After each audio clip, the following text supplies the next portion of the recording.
और वो क्या प्रश्न है हमारे पास वो अपन देखें। आपका जो टॉपिक नंबर 2.7 है ये अपना एक प्रश्न है। ये प्रश्न अपने को सॉल्व करना है कि एक बिंदु एक सरल रेखा में, एक प्रश्न लिखिएगा, मैं लिखवा रहा हूं आपको, वो प्रश्न आप लोग लिखें अपनी अपनी कॉपी में। प्रश्न क्या है, एक बिंदु एक सरल रेखा में, एक बिंदु एक सरल रेखा में सरल आवर्त गतिमान है। एक बिंदु एक सरल रेखा में सरल आवर्त गतिमान है जहां इसकी दो स्थितियों में वेग,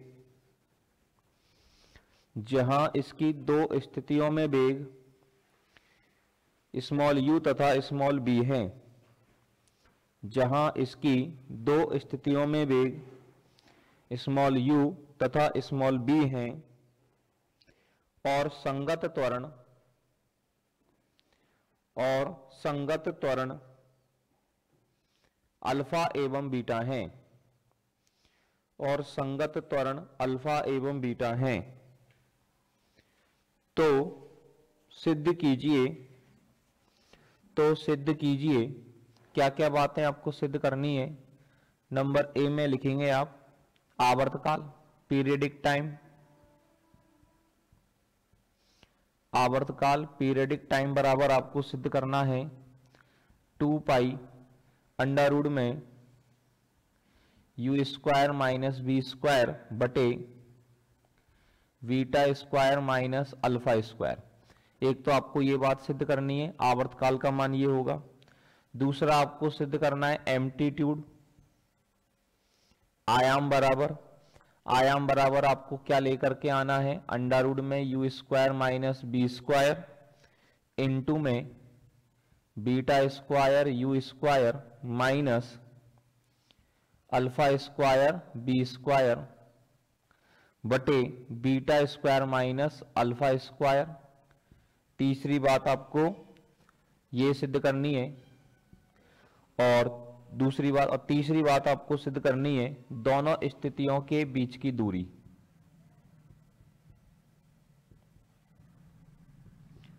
दोनों स्थितियों के बीच की दूरी ये आपको बराबर लानी है किसके, B square minus you square बटे अल्फा प्लस बीटा। साथ में आपको ये दे रखा है कि बीटा का जो मान है वो अल्फा से ज्यादा है। बीटा की जो वैल्यू है वो ज्यादा है किससे, अल्फा से। अब बीटा का मान अल्फा से ज्यादा है, उस कंडीशन में अपन को ये तीनों बातें सिद्ध करनी है। मतलब इस प्रश्न में हो क्या रहा है, क्या इस प्रश्न की ज्योमेट्री है, इस ज्योमेट्री को अपन लोग समझते हैं। इसमें आपसे कहा गया कि एक कण सरल आवर्त गतिमान है। एक कण क्या है, सरल आवर्त गतिमान है।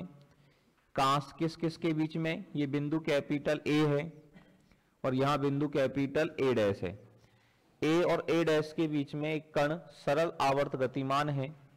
बीच में आपके पास ये कोई बिंदु ओ है, ये इसका क्या है, बल केंद्र है।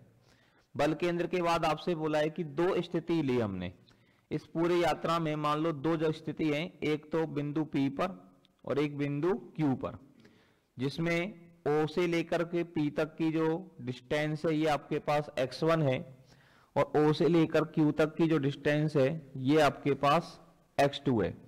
मतलब बिंदु P पर अगर हम बात करें तो बिंदु P पर x का मान किसके बराबर है, x1 के बराबर।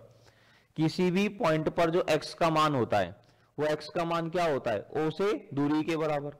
तो मान लीजिए बिंदु P की O से दूरी कितनी है, x1 है, और बिंदु Q की O से दूरी कितनी है, x2 है।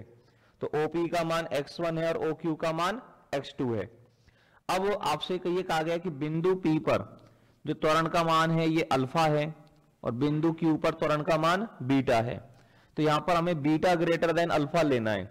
तो त्वरण का मान ज्यादा कब होगा, ज्यादा दूरी पर त्वरण का मान ज्यादा होगा, कम दूरी पर त्वरण का मान कम होगा, क्योंकि त्वरण जो है वो डिस्टेंस के प्रोपोर्शनल होता है, दूरी के समानुपाती होता है।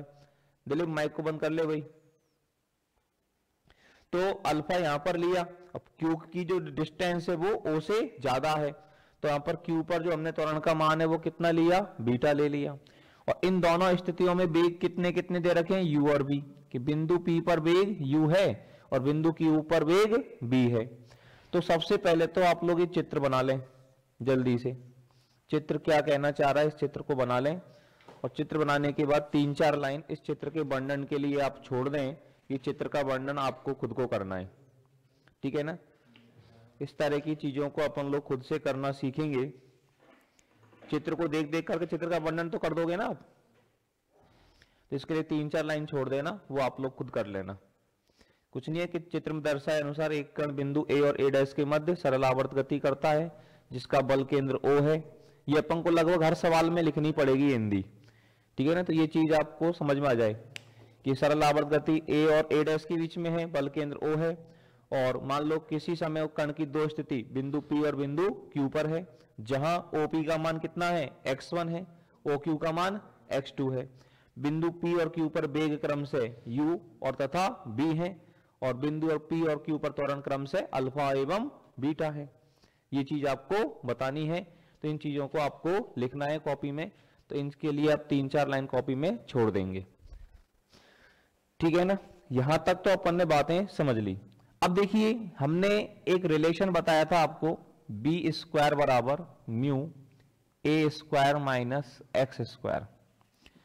दूरी में और वेग में जो संबंध होता है सरल आवर्त गति के अंतर्गत, अगर कोई कण सरल आवर्त गति करता है तो उस कण की केंद्र से दूरी और किसी दूरी पर जो वेग होता है उसमें जो रिलेशन हमने बताया था आपको, वो रिलेशन क्या बताया था, बी स्क्वायर बराबर mu a square minus x square. ये मैंने आपको सिद्ध करके समझाया था, डेरिवेशन ये आपको करवाया था। तो यहां पर ये कह रहा है x1 दूरी पर वेग कितना है, x1 दूरी पर वेग कितना है u, और x बराबर x2 पर वेग कितना है b। तो यहां पे लिखेंगे हम जानते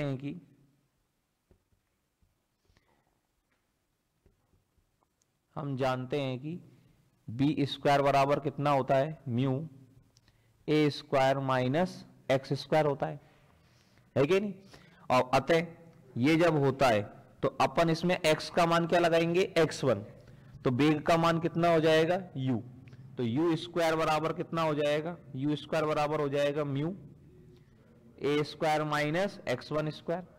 समीकरण नंबर 1 डाल दो, और जब x का मान x2 लगाएंगे तो वेग का मान b हो जाएगा, क्योंकि बिंदु के ऊपर वेग का मान b के बराबर है, तो ये हो जाएगा b स्क्वायर बराबर, तथा ये कितना हो जाएगा, b स्क्वायर बराबर mu a square minus x2 square. समीकरण नंबर कितना हो जाएगा 2, तो u स्क्वायर बराबर आपके पास हो गया mu a square minus x1 square, ये अपने पास हो गया b स्क्वायर बराबर mu a square minus x2 square, ठीक है ना। अब यहां तक की चीज अपन ने ये निकाल ली। त्वरण के बारे में बात करें कि त्वरण कितना कितना होता है, ठीक है ना। तो त्वरण जो है अल्फा, त्वरण का सूत्र क्या होता है, d2x अपॉन dt2 बराबर minus mu x1, d2x upon dt2 बराबर जो होता है वो माइनस का म्यू x1 होता है, ठीक है ना। तो उस स्टाइल में अपन बात करें तो यहां पे लिखेंगे इसी प्रकार, ठीक है ना। इसको यहां से हटा देते हैं अपन, ये बीटा ग्रेटर देन अल्फा है, ये अपन ने पहले लिख ही लिया, तो यहां पर अपन लिखेंगे इसी प्रकार d2x अपॉन dt2 बराबर माइनस म्यू एक्स से, इसमें x का मान कुछ भी लगाएंगे तो x का मान अगर x1 लगाएंगे, x का मान क्या लगाएंगे x1, तो त्वरण का मान कितना आएगा अल्फा, यहां पर त्वरण का मान कितना है अल्फा, तो अल्फा बराबर कितना लिखेंगे माइनस म्यू x1, और तथा बीटा बराबर कितना हो जाएगा माइनस म्यू x2। तो अल्फा का मान लिख दिया हमने माइनस म्यू x1 और बीटा का मान लिख दिया हमने minus mu x2।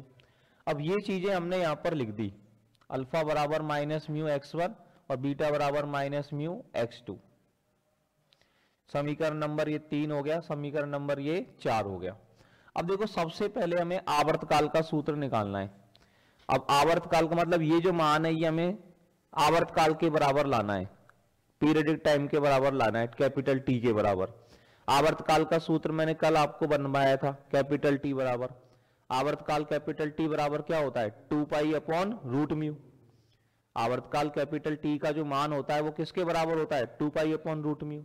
Root mu का मान, अब देखो इसमें देखें यहां पर सबसे पहले ऊपर तो आ रहा है U square minus B square, तो समीकरण 1 व 2 से U square minus mu square निकाल सकते हैं, ठीक है ना। तो समीकरण नंबर 1 व 2 से, समीकरण नंबर 1 व 2 से इसमें से इसको घटा दो, U square minus B square बराबर, इसमें से इसको माइनस करेंगे तो म्यू क्या आ जाएगा, कॉमन। ब्रैकेट में क्या बचेगा, a square minus x one square minus a square minus x two square, तो ए स्क्वायर से ए स्क्वायर कट जाएगा, minus x one square plus x two square, तो ये ब्रैकेट में बचेगा x two square minus x one square, समीकरण number 5। और नीचे अपन को चाहिए beta square minus alpha square, तो बीटा स्क्वायर में से समीकरण 4 व 5 से, समीकरण 4 व 5 से बीटा का वर्ग माइनस अल्फा का वर्ग करेंगे, तो ये यहां पर हो जाएगा beta square minus alpha square, ये आएगा mu square X two square, हाँ हाँ 3 और 4, 3 और 4 लिख ले, तो मैं क्या है यार,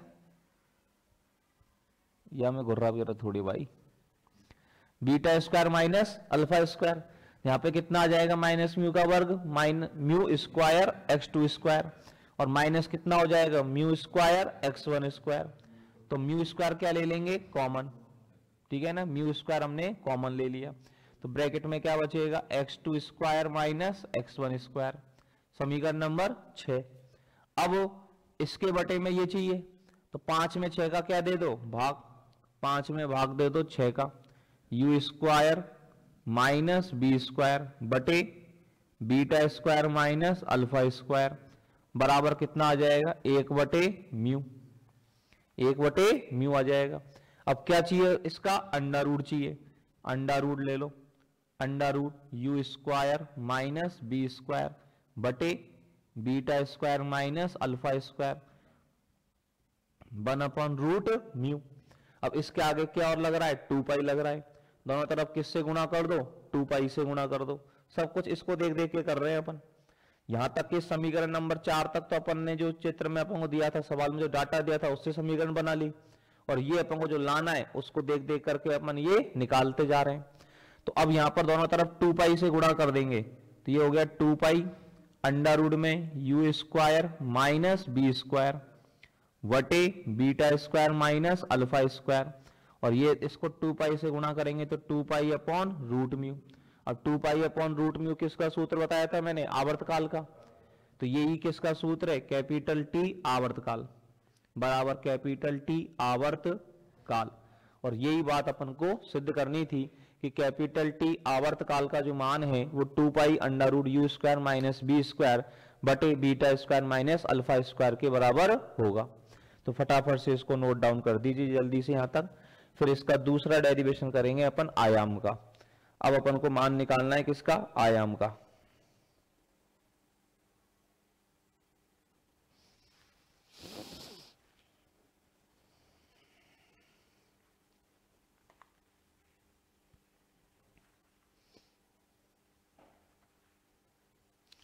जल्दी से आप इसको लिख दें फटाफट से।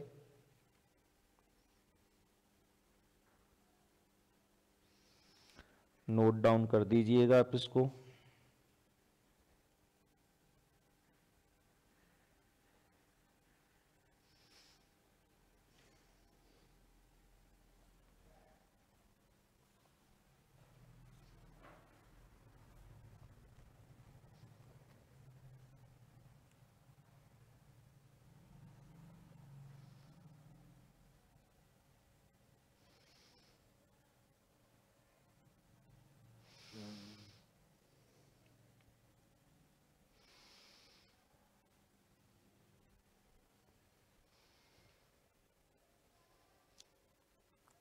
शानू मौसम को लिंक नहीं भेजी क्या? आपने नहीं भेजी? मैंने भेज तो दी, गई नहीं दिखे, शायद मेरा नंबर सेव कराया कि नहीं कराया उसने। पता नहीं सन्मान के लिए भेजी आपसे।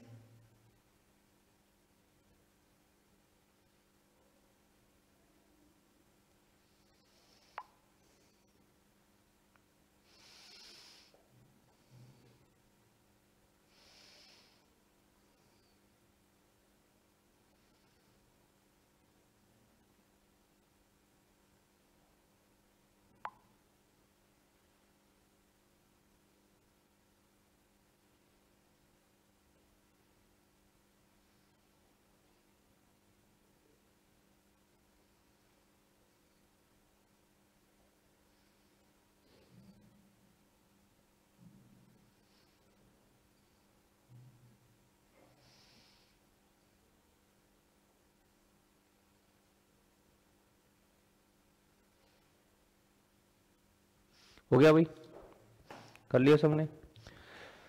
चलिएगा, तो यहां तक की चीजों को तो यहां से रफ कर देते हैं। समीकरण 5 और 6 तक अपन ने निकाल लिया, ठीक है ना।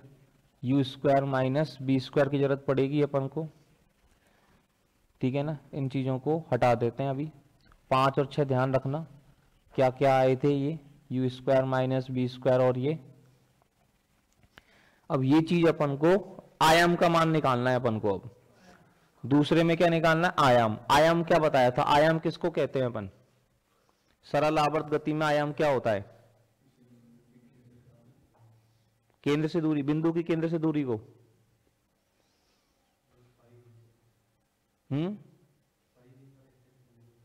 परिधि, परिधि खाए हमें। पढ़ाई कमजोर कर दी तुमने। अब इतनी सी बात अपन को ध्यान नहीं है, आयाम किसको कहते हैं, किसे कहते हैं आयाम भाई, कौन बताएगा। अब तो टी पर लिखा नहीं इतनी देर में, तो जब टी पर पड़ेगा तो कहीं मतलब है। जो विराम अवस्था वाला बिंदु है कैपिटल ए, विराम अवस्था कहां पर होती है, ए पर होती है और ए डैश पर होती है। तो विराम अवस्था वाले बिंदु से बल केंद्र की जो दूरी होती है, बिंदु कैपिटल ए से ओ की जो डिस्टेंस है, उसको क्या कहते हैं, आयाम। और इसी वजह से डायनेमिक्स समझ में नहीं आने का जो कारण होता है ना, चीजें समझ में नहीं आती, वो इसी वजह से समझ में नहीं आती, क्योंकि चीजें हम घर जाके पढ़ते ही नहीं है दोबारा। हमारा ध्यान केवल किस में रहता है, होमवर्क करने में। बस हमें होमवर्क करना है, वो भी करो तो कर लियो, नहीं करो तो नहीं करो, 2 दिन में 3 दिन में पढ़ लिए तो चीजें क्या दिमाग से स्लिप होना शुरू हो जाती है। अब ये तो चैप्टर नंबर 2 में थोड़ी थोड़ी ध्यान है। अब चैप्टर नंबर 3 में पहुंचेंगे, चैप्टर नंबर 4 पहुंचेंगे तो कतई साफ हो जाएगी। और फिर होंगे साहब ये पता नहीं सवाल कैसे हो रहे हैं। अब फिर दोष कौन को, सवालन को, सवाल नहीं हुए साहब, सवाल क्या करे वो बेचारो है नहीं इतना। सवाल जब भी होंगे, चीज आपको ध्यान होंगी। तो आयाम का मतलब होता है जो ए बिंदु है या कैपिटल ए डैश बिंदु है, विराम अवस्था वाले जो बिंदु है, इनकी ओ से दूरी। और ए की ओ से दूरी क्या होती है, यहाँ पर स्मॉल ए होती है। स्मॉल ए का मान निकालना है अपन को। किसका मान निकालना है, स्मॉल ए का। तो स्मॉल ए का मान जो है ये हम लोग कैसे निकालेंगे, इस चीज में अपन को ध्यान देना है। यहां पर अभी हमारे पास ये चीज आ रही है, ठीक है ना। अब समीकरण 1/3 से एक चीज देखते हैं अपन, समीकरण 1/3 से। ये समीकरण नंबर 1 है और ये समीकरण नंबर 3 है। यहां से x1 को गायब करता हूं मैं, किसको गायब करता हूं, x1 को। यहां से x1 की वैल्यू कितनी लगेगी, अल्फा बटे माइनस म्यू। अल्फा बटे माइनस म्यू यहां लगा देता हूं समीकरण 1 में, x1 का मान। तो क्या हो जाएगा, ये समीकरण 1/3 से यू स्क्वायर बराबर आ जाएगा म्यू ए स्क्वायर माइनस, और x1 का मान क्या लगा रहे हैं अपन, अल्फा बटे माइनस म्यू। तो उसका वर्ग करेंगे, उसका स्क्वायर करेंगे, तो ये हो जाएगा हमारे पास अल्फा स्क्वायर बटे म्यू स्क्वायर। समीकरण नंबर कितनी हो जाएगी, ये 7 है कि नहीं। और इसी तरह से समीकरण 2/4 से, इसी प्रकार समीकरण 2/4 से क्या आ जाएगा, जरा देखो।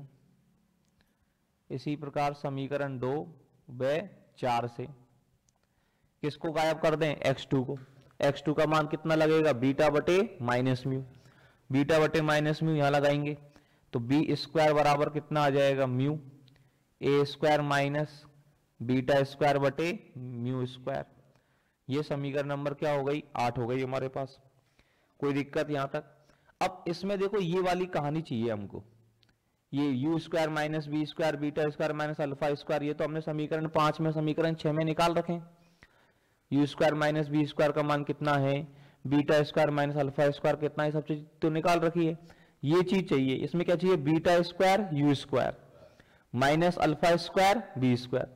मतलब जो समीकरण नंबर 7 है उसको तो किससे गुणा करें हम, बीटा स्क्वायर से, माइनस समीकरण नंबर 8 को किससे गुणा करें, अल्फा स्क्वायर से। तो कितना आ जाएगा, beta square you square minus alpha square B square बराबर कितना हो जाएगा, इसको बीटा स्क्वायर से गुणा करो साहब, बीटा स्क्वायर से गुणा करेंगे तो ये हो जाएगा beta square mu a square minus एक म्यू से एक म्यू कट जाएगा, बीटा स्क्वायर अल्फा स्क्वायर बटे म्यू, ये तो ये आ गया।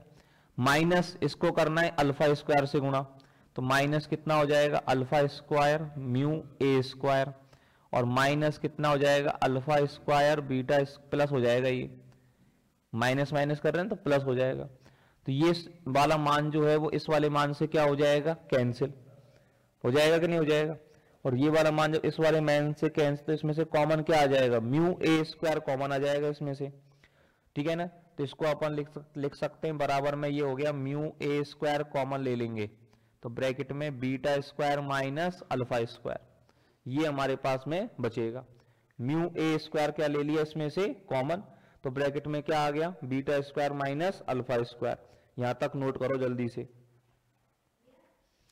यहां तक इस चीज को नोट करिएगा फटाफट।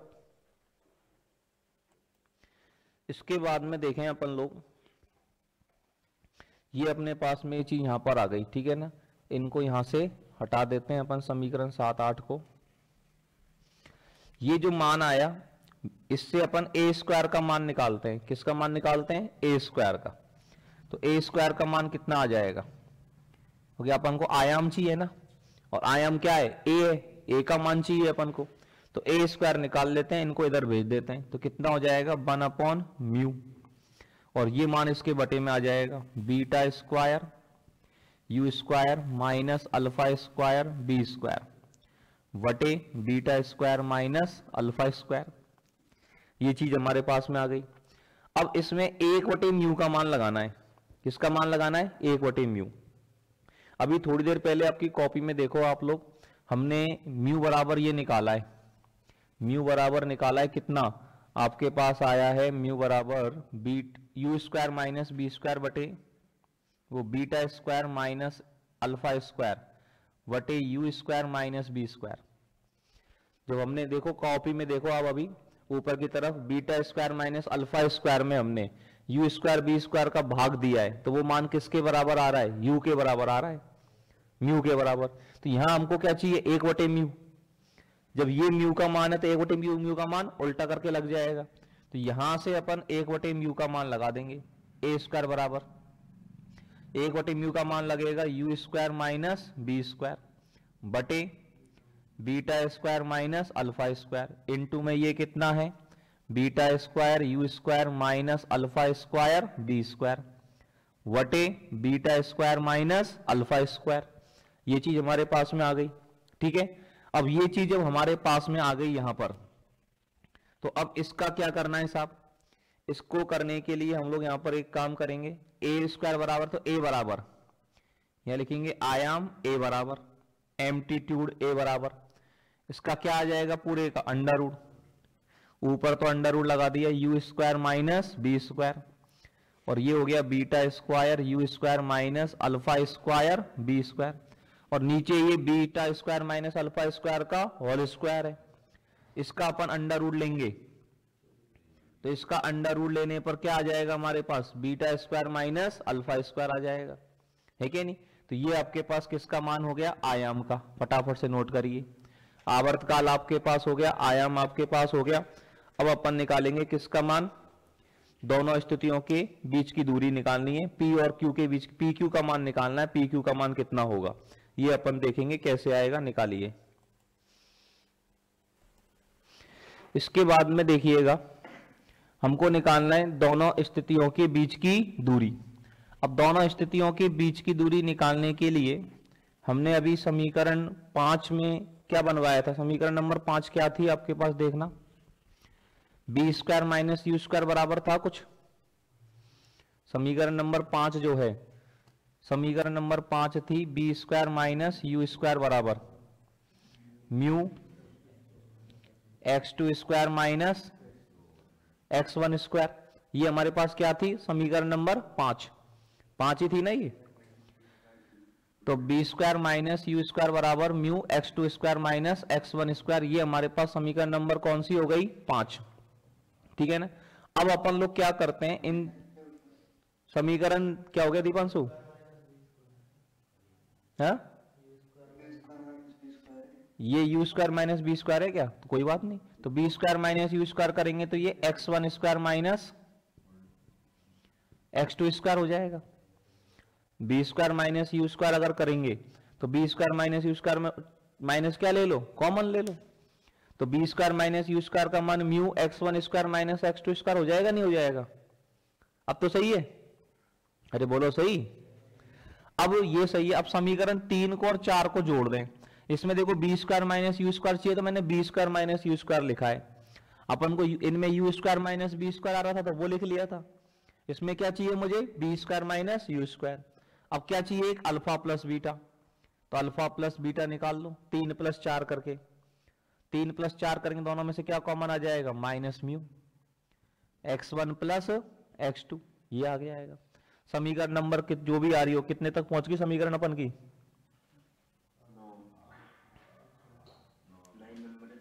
9 नंबर डाल दो। ये लो 9 नंबर डाल दिए इसको, ठीक है ना।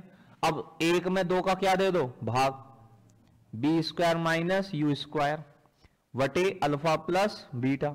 या म्यू से म्यू कट जाएगा और बटे में माइनस आ रहा था, इसमें से माइनस क्या ले लो, कॉमन। ये x one square minus x two square का क्या हो जाएगा, x two square minus x one square. और उसके क्या कर देंगे टुकड़े, x two minus x one और x two plus x one, और बटे में x one plus x two बचेगा। तो ये तो कट गया, तो बराबर किसके आ गया, x two minus x one. और x two minus x one किसका मान है, पी क्यू का, क्योंकि ओ से क्यू तक डिस्टेंस कितनी है, एक्स टू, और ओ से पी तक डिस्टेंस कितनी है, एक्स वन। तो X two minus x one दोनों स्थितियों के बीच की दूरी तो है। तो दोनों स्थिति पी और क्यू के बीच की जो दूरी है, दोनों स्थितियों के बीच की दूरी पी क्यू का जो मान है वो किसके बराबर होगा, B square minus you square बटे अल्फा प्लस बीटा के बराबर होगा। आ गई बात समझ में, लिख दीजिए फटाफट से, नोट डाउन कर दीजिए यहां तक।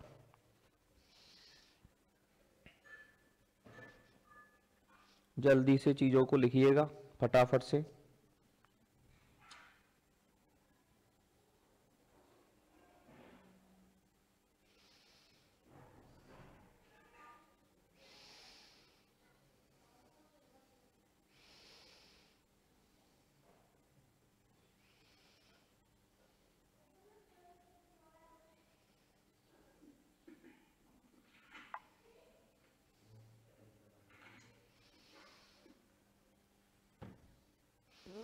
कनक माइक को बंद कर ले।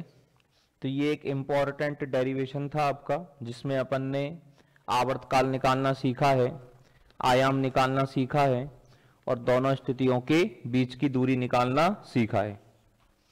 आ गई बात समझ में। अब इसके एग्जाम्पल्स पर अपन लोग आते हैं और एग्जाम्पल्स को समझने का प्रयास करते हैं। एग्जाम्पल हम लोगों से क्या क्या कहना चाह रहे हैं। एग्जाम्पल नंबर 1 देखिएगा, ये रफ कर दूं बोर्ड पर से, चलिएगा। एग्जाम्पल नंबर 1 देखिए। अब एग्जाम्पल नंबर 1 जो है उसका प्रश्न पढ़ो ध्यान से, क्या कहना चाह रहा है। पहले एग्जाम्पल का जो प्रश्न है ये हमसे क्या कहना चाह रहा है, इस बात को जरा ध्यान से देखा जाए भाई।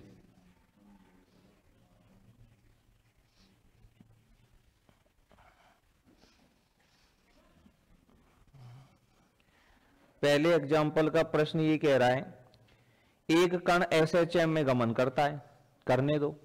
तो एसएचएम का मतलब गमन करता है तो वो चित्र बना लेना, ठीक है ना। ये एसएचएम हो गई साहब, कहां से कहां तक, ए से ए डैश तक, ये इसका बल केंद्र हो गया ओ, ठीक है ना। Example number 1। अब ये कह रहा है केंद्र से कितनी दूरी पर इसका वेग महत्तम वेग का आधा है। केंद्र से कितनी दूरी पर वेग कितना है, महत्तम वेग का आधा। अब इसमें ध्यान दो, अपन जो काम में लेते हैं बी स्क्वायर बराबर अपना आता है mu a square minus x square. जो म्यू होता है, म्यू को तो हम क्या बोलते हैं, एसएचएम की तीव्रता। क्या बोलते हैं उसकी तीव्रता, इंटेंसिटी। म्यू को तो क्या बोला जाता है, तीव्रता बोला जाता है, अंग्रेजी में बात करें तो इंटेंसिटी। और जो ए होता है उसको क्या बोलते हैं, आयाम। तो यहां पर सबसे पहले अपन लिख देते हैं माना एसएचएम की तीव्रता, माना एसएचएम की तीव्रता कितनी है, म्यू है, तथा आयाम कितना है, ए है। जो एसएचएम है उसकी तीव्रता मान लीजिए हमारे पास म्यू है, और उसका जो आयाम है वो किसके बराबर है, ए के बराबर। अब आयाम ए है, तीव्रता म्यू है, और एक्स दूरी पर वेग तथा स्मॉल ओ से एक्स दूरी पर, ओ से एक्स दूरी पर वेग स्मॉल बी है, तो हमने क्या पढ़ा है, बी स्क्वायर बराबर mu a square minus x square. ये रिलेशन हमने पढ़ा है। वेग में और एक्स में रिलेशन क्या होता है, बी स्क्वायर बराबर mu a square minus x square होता है। इसको डाल दिया समीकरण नंबर 1। अब उसमें महत्तम वेग की बात कर रहा है, बी का मान मैक्सिमम कब होगा, एक्स बराबर 0 पर। ये मैंने आपको बताया था। वेग का मान अधिकतम कहां पर होता है, सबसे ज्यादा वेग होता है केंद्र पर। तो बी मैक्सिमम बराबर, बी मैक्सिमम का स्क्वायर बराबर निकालेंगे तो इसमें एक्स का मान क्या लगा देंगे, 0, और एक्स का मान 0 लगा देंगे तो कितना आ जाएगा, म्यू ए स्क्वायर के बराबर आ जाएगा। बोले तो बी मैक्सिमम बराबर जो है अधिकतम वेग जो है वो कितना हो गया, रूट म्यू ए के बराबर हो गया। बात समझ में आ गई। अब ये क्या कह रहा है, महत्तम विस्थापन के बिंदु से आधे आयाम के बराबर, वो केंद्र से कितनी दूरी पर इसका वेग महत्तम वेग का आधा है। मतलब ये महत्तम वेग ये हो गया, हमसे पूछ रहा है केंद्र से कितनी दूरी पर। हमने मान लें केंद्र से कितनी भी दूरी मान लें, केंद्र से x1 दूरी पर जो वेग है वो इस महत्तम वेग का क्या है, आधा। वो डिस्टेंस निकालनी है अपन को। तो हमने मान लिया कि माना x बराबर x1 पर जो वेग है वो इस महत्तम वेग का क्या है, आधा है, रूट म्यू ए बाई 2 है। यही तो बोल रहा है उसने, केंद्र से कितनी दूरी पर जो वेग होगा वो महत्तम वेग का आधा होगा। तो वेग तो दे दिया, महत्तम वेग का आधा। इस x1 का मान चाहिए हमको, किसका मान चाहिए, x1 का।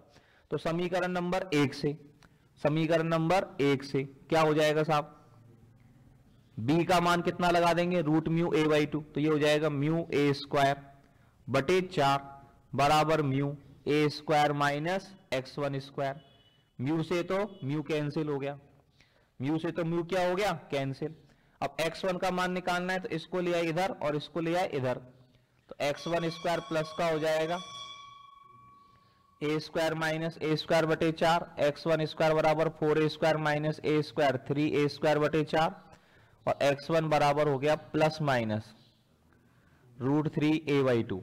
मतलब केंद्र से रूट 3a बाई 2 दूरी पर वेग महत्तम वेग का आधा होगा। नीचे आप हिंदी में क्या लाइन लिख देंगे, लिख देंगे अतः केंद्र से कितनी दूरी पर, जो x1 है केंद्र से दूरी तो है, प्लस दूरी मतलब इधर की तरफ भी, और माइनस दूरी बोले तो इधर की तरफ भी। केंद्र से रूट 3a बाई 2 दूरी पर इधर, केंद्र से रूट 3a बाई 2 दूरी पर इधर, जो वेग का मान होगा वो महत्तम वेग का क्या होगा, आधा होगा। फटाफट से नोट करें, ये पहला पार्ट है इसका। जल्दी से इस चीज को अपन निकालें कि महत्तम वेग का आधा जो वेग है वो केंद्र से कितनी दूरी पर होगा। तो महत्तम वेग के आधे वेग के बराबर जो वेग है वो केंद्र से रूट 3a बाई 2 दूरी पर होगा।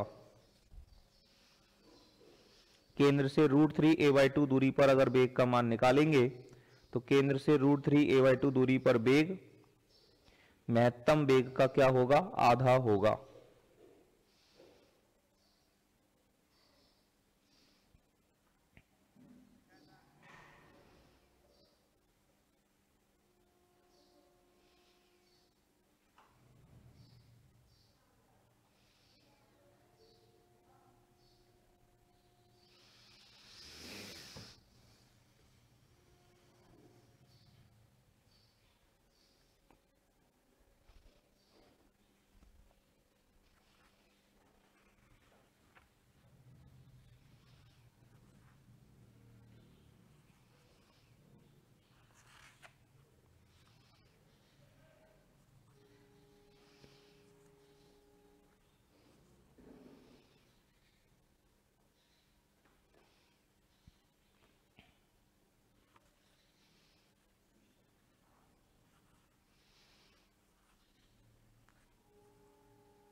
हो गए सभी का?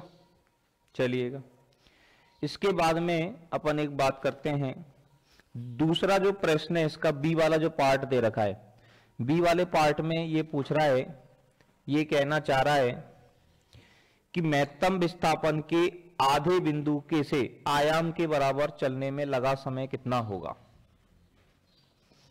महत्तम विस्थापन के बिंदु से आधे आयाम के बराबर चलित दूरी में लगा समय, मतलब वो कहां से चलता है? महत्तम विस्थापन से चलता है। महत्तम विस्थापन कहां पर होता है? अधिकतम विस्थापन कहां पर होता है? बिंदु ए पर। और बिंदु कैपिटल ए से वो चले, बिंदु कहां से चले?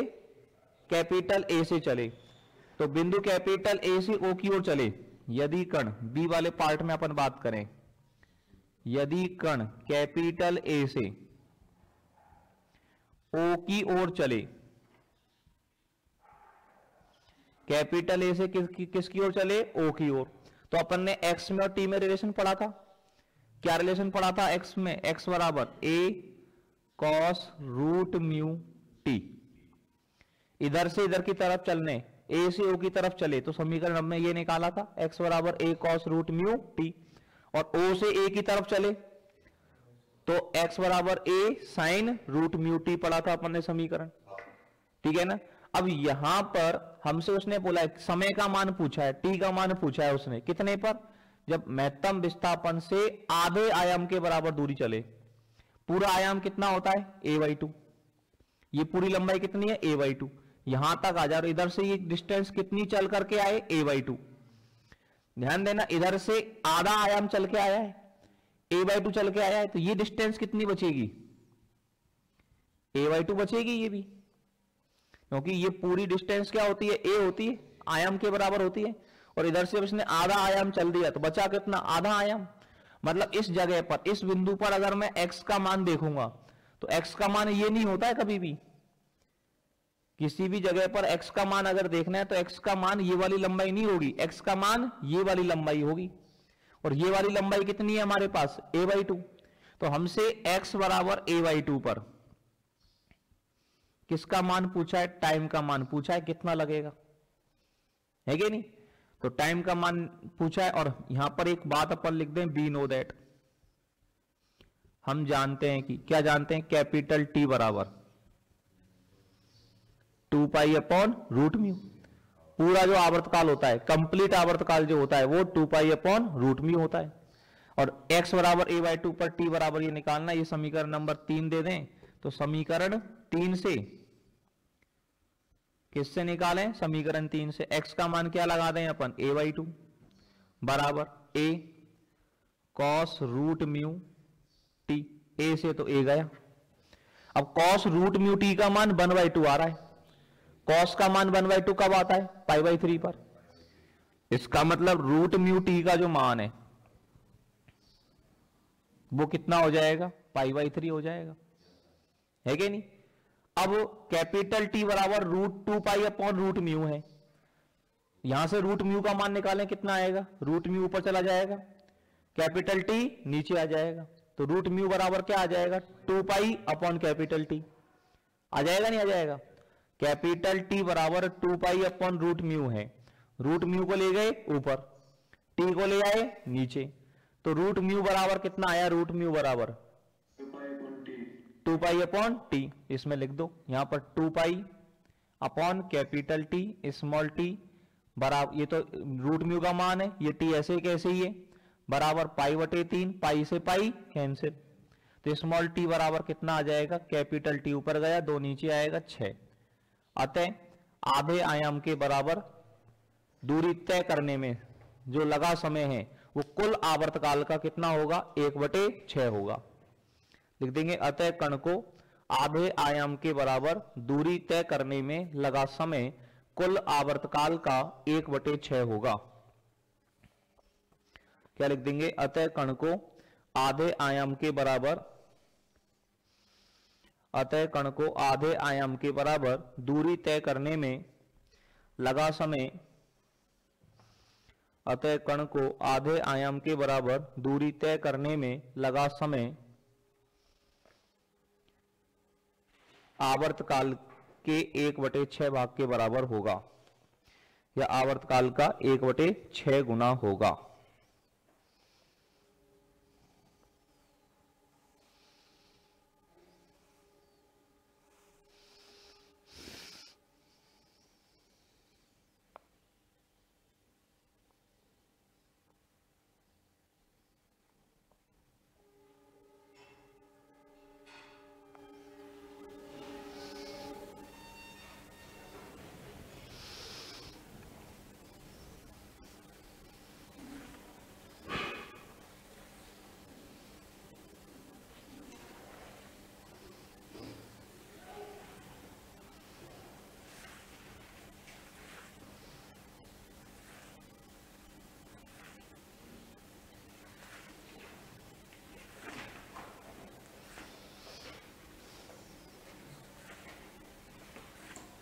हो गया भाई सभी का। चलिए एग्जाम्पल नंबर 2 देखें। दूसरा एग्जाम्पल जो है ये क्या कहना चाह रहा है हम लोगों से, इस बात को जरा देखा जाए। एग्जाम्पल नंबर 2 ये हम लोगों से क्या कह रहा है, एक बार इसको फटाफट से देखा जाए।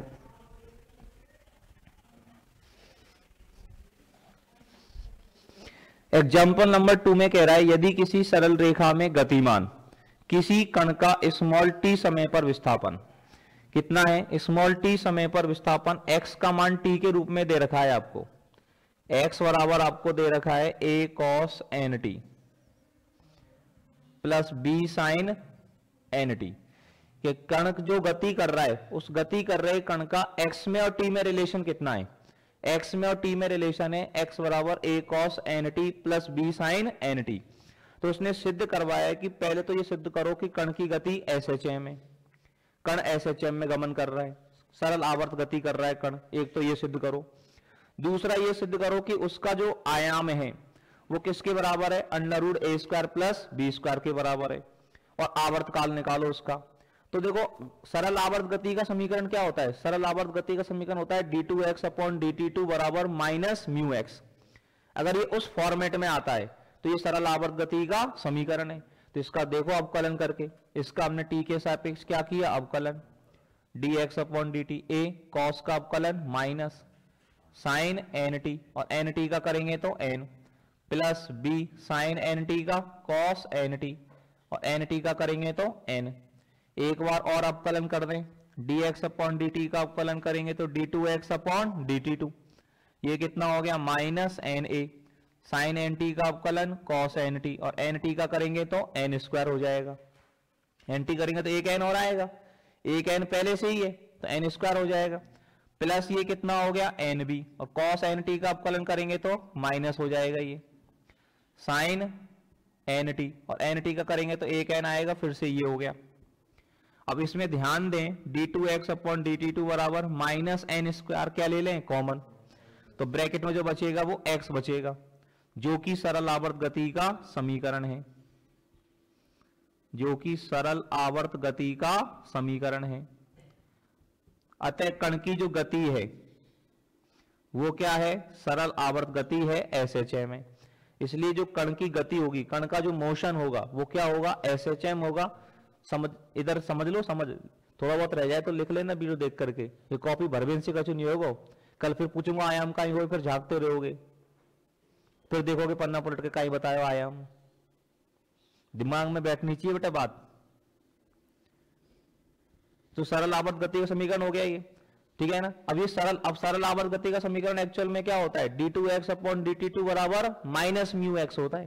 तो यहां पर म्यू का मान कौन है, म्यू बराबर कितना काम कर रहा है यहाँ n², मतलब इसकी जो तीव्रता का मान है वो कितना आ गया, n² आ गया। अब हमें क्या पूछा है इसने, आवर्तकाल पूछा है एक तो आवर्तकाल कैपिटल T बराबर, क्या सूत्र पढ़ा है हमने, आवर्तकाल कैपिटल T बराबर 2π/√μ। तो ये हो जाएगा 2π/√μ का मान कितना आ जाएगा, n। तो आवर्तकाल तो ये हो गया। अब आवर्तकाल ये आ गया, उसने पूछा आयाम। आयाम क्या होता है, आयाम x का वो मान होता है जहां पर बेस 0 होता है। आयाम होता है कैपिटल A पर x का मान, a और a' के मध्य सरल आवर्त गति होती है, मैंने आपको काफी सारे चित्र बनवाए।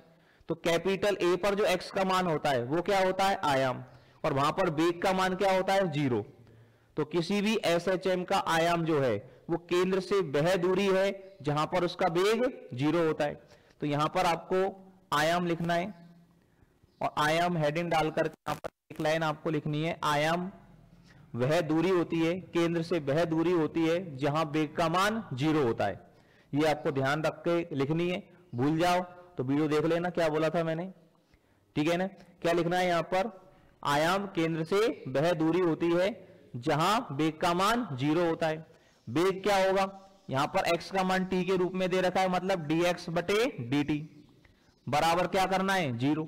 अब dx बटे dt का ये वाला मान है, इसको 0 के बराबर करेंगे अपन, तो ये माइनस वाला मान बराबर में चला जाएगा, मतलब आपके पास क्या आ जाएगा, nb cos nt बराबर आ जाएगा na sin nt। n से n गया, cos nt को इधर ले जाओ, a को इधर ले आओ, तो tan nt बराबर आ जाएगा कितना, b अपॉन a, ठीक है ना। अब tan nt का मान b अपॉन a है, इसका अगर ट्राइंगल बना लें तो tan बराबर होता है लंब बटे आधार। tan बराबर क्या होता है, लंब बटे आधार। लंब का मान कितना हो गया, b, आधार का मान कितना हो गया, a, है क्या नहीं। अब लंब का मान b हो गया, आधार का मान a हो गया, तो यहां से cos nt का मान लिख सकते हो। अब आप कर्ण का मान कितना हो जाएगा, a square plus b square का अंडर रूट, है क्या नहीं। तो cos nt का मान आधार बटे कर्ण, a बटे under root a square plus b square, और sin nt का मान अगर लिखोगे तो sin nt का मान कितना आ जाएगा, b बटे under root a square plus b square. अब ये जो cos nt का मान और sin nt का जो मान आया है ये इसमें लगाना है आपको बस, और इसमें लगाने पर जो x का मान आएगा, ये cos nt और sin nt के मान क्या है, उस कंडीशन में जब वेग 0 है, और वेग 0 होने पर जो x का मान आएगा वही आयाम होगा। मतलब cos nt का ये मान और sin nt का ये मान इसमें लगाना है और लगा करके सॉल्व करना है। कर दोगे इतना सा काम, तो ये करके बताना पड़ेगा, मान लगा के कर दोगे। cos nt का मान इसमें लगा देना, a बटे root a square plus b square, sin nt का मान इसमें लगा देना, तो ये आएगा a स्क्वायर बटे root a square plus b square.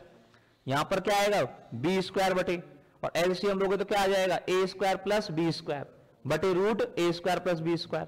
तो आयाम का मान कितना आ जाएगा, under root a square plus b square आ जाएगा। तो वो आपको करना है, नीचे यहां तक लिख दो। तो इसका जो आयाम है वो हो जाएगा किसके बराबर, under root a square plus b square के बराबर इसका आयाम आ जाएगा,